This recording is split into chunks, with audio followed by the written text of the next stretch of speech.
Wacha niongelee madugu yetu Wajaluo. Nyinyi Wajaluo ni watu wazuri sana.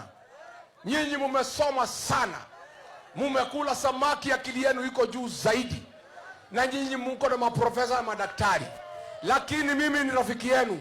Nataka nimwambie nyinyi, huyu Kasongo ana shida huko kwenu vile alikuwa na shida hapa. Alikuja hapa akatudanganya na Biblia. Alikuwa anaiba nyimbo zetu.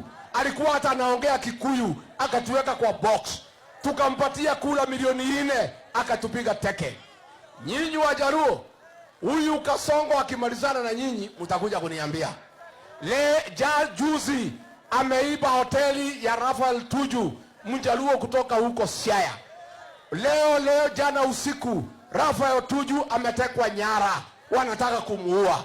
Sasa niulize nyinyi Wajaluo, huyu Kasongo ameumiza watu ya Mlima mkiona sisi tumempatia kula milioni 4, nyinyi mundu kwa kula 1.5, mkipatia ya kula atakuja kuumiza nyinyi. Amemaliza ODM, amemaliza biashara yenu na nyinyi mnacheza na yeye. Sisi naibia nyinyi siri tu.